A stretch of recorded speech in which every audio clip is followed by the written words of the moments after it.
So before I'm editing this video, I cut out a part from the last video that I want to talk about in the beginning of this video real quick, 20 seconds. I've been thinking about giving away the slick top, the way I want to do it, how I can ensure that it doesn't just get sold. I mean, I can never ensure that, but how I can make it better. I'm thinking about doing a kit. So to get your entry, you have to buy a kit. A kit will include a hoodie and a couple stickers, just like a pack. It's like a tuner crate-esque thing. It'll cost $100. It'll be limited to, I want to say, 250, and the reason it's going to be $25,000 is because I had to pay a lawyer to do this giveaway.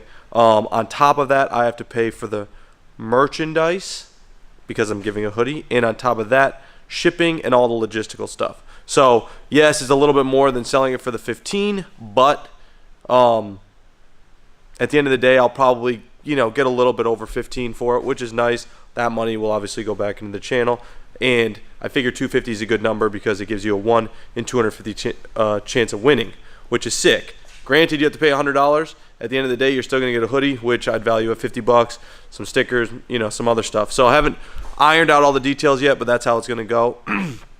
Put in the comments if you're interested. It's going to be a first come first serve thing. So if I open up the giveaway tomorrow, let's say, I'm not going to do that, but I open up the giveaway tomorrow, the first 250 that order, it could last a day, it could last a month. We won't know until we see. I'm thinking it's going to limit my purchases, which helps me in two ways. One, I don't have as many orders to fill. Two, it gives you guys a better chance at winning, or whoever, the 250 people that enter. So we'll see how it goes. I'm still new to this. I feel like the $100 will weed out the people who are just going to buy one sticker for $5, win it, and sell the car. I'm not saying they're poor, but you know what I mean. They have less money, so when they get the car, they're like, do I want the money? Do I want the car? And then they'd rather have the money, so they sell the car. And then I just think it's cooler. I think it's cooler to make it exclusive.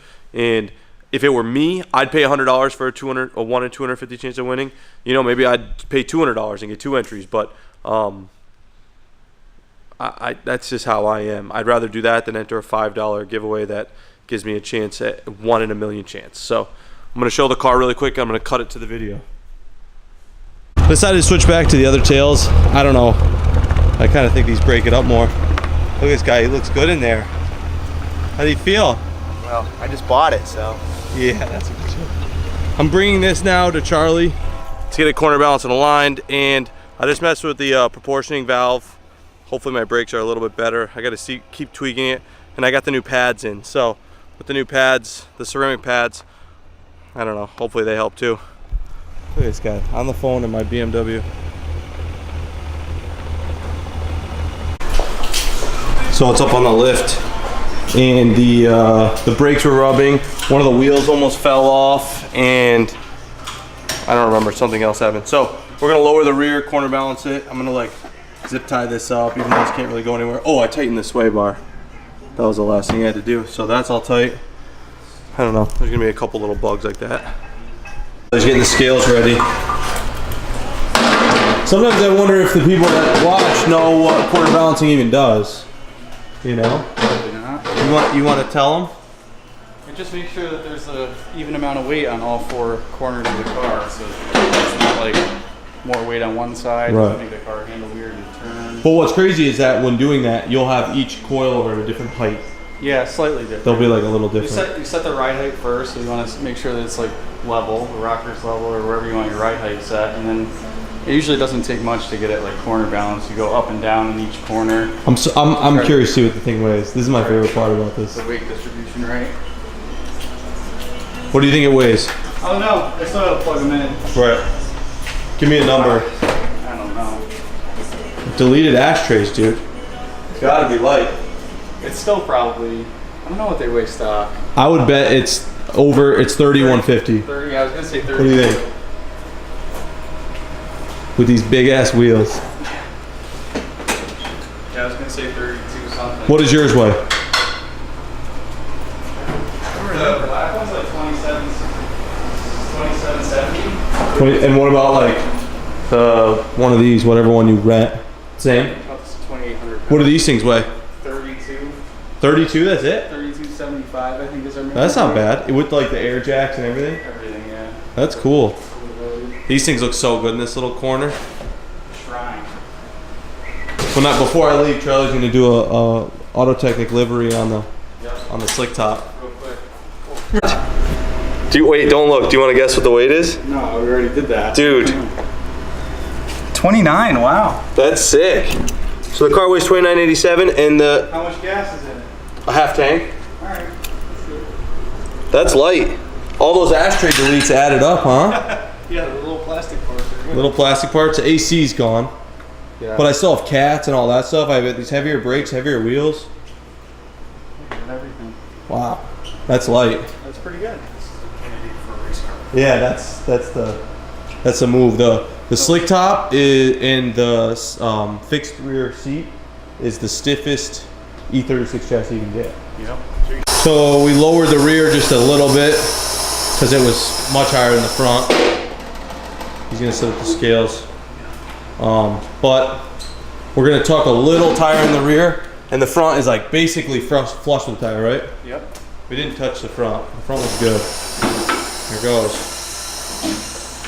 Oh, that's perfect. Look at that. Yeah, that looks good. Little rice boy stance. Oh yeah. That looks good. I'm gonna check the scale again. See how off it is now.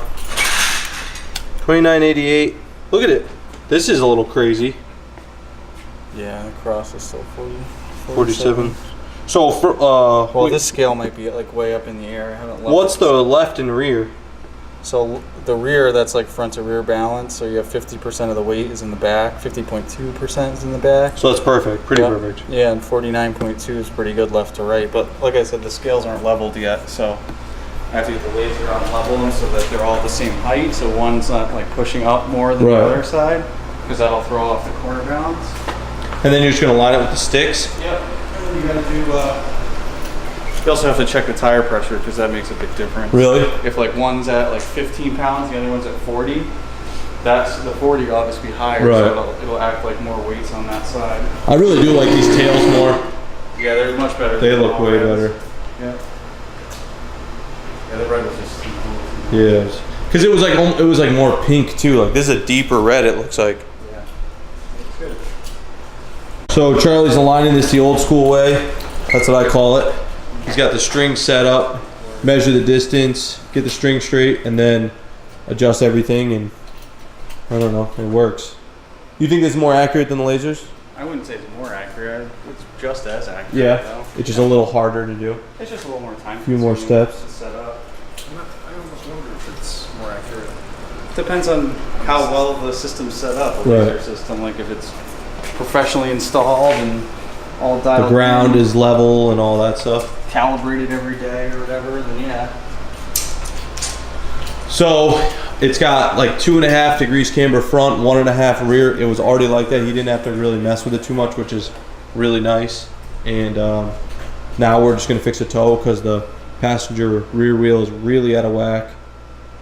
And I don't know what the front's like. It wasn't tracking weird or anything on my way here, which I was surprised about. So the alignment in the rear is done. Zero toe, it's all good. Everyone keeps asking about the caster in the front. This is where E36s run, especially the 97 and up M3. They actually added a lot of caster to the knuckle. So even if you think it looks weird, it's just how they are. I wish you had another one here that I could show. Yeah, no M3's here. So they added into the knuckle, and then I think the coilover adds some, but I'm not sure. Yeah, it all depends on where the strut's mounted on the top. Right. It looks pretty centered. Right. I know it's added into the knuckle though. That's the difference between the 90, 95 and 97 and up. So don't be worried. Caster is cool. Good, for sure. Caster's good. So we lowered it a little in the rear. How much do you think we went down? Maybe an inch? Yeah, definitely at least an inch. At least an inch in the rear. It's tucking tire. There's a little rake which corrects the stock body rake, which Chuck hates. I hate race. Hates it. I like reverse race. You do? Well, just on these cars because it looks level. Right. What about on like old muscle cars where they have rake and they kind of look nasty with. That's dumb. Anyway, Muscle cars. car's aligned. He's just fixing the front toe in a little bit, and it'll be done. And then I can take it back to the shop, see how it rides. It was riding like shit on the way here for 2 reasons. One of the wheels were loose, and the front sway bar wasn't connected, and all the rotors were riding on the dust shield. So all that's been fixed, and it should be awesome now. All right, it's all aligned. Chuck's driving it out for me.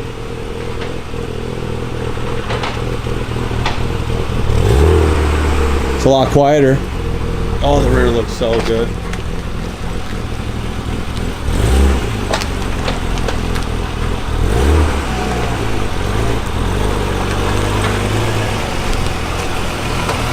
Any rubbing?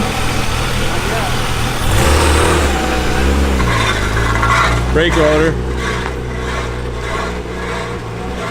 Rotor's rubbing on the dust shield still.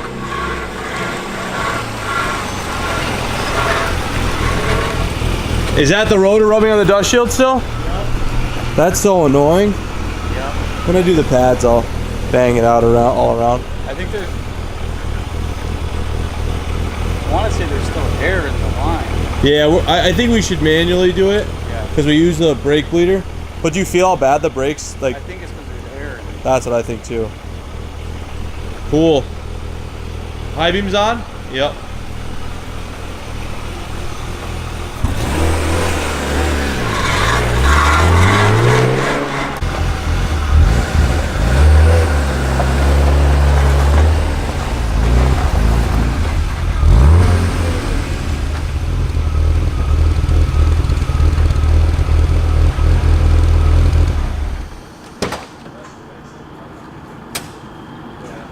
So, this thing looks so much better with the rear lowered like that. I'm so stoked. It rides really nice. It rubs a little bit on bumps. Charlie said he would roll the fender a little bit when he gets back, but I couldn't be more stoked how good it looks. So that's the end of the video. Car tracks good. It aligned right. Everything broke free, which is nice. We were having trouble with the passenger tie rod, but Charlie got it with some heat, and now the car's aligned. So all that's left to do, realistically, is figure out the little high beam issue and send this thing to get detailed. That'll be next week. Oh, and tinted. I decided I'm gonna tint it. So next week, detailed and tinted, and it's done. I'll see you guys tomorrow.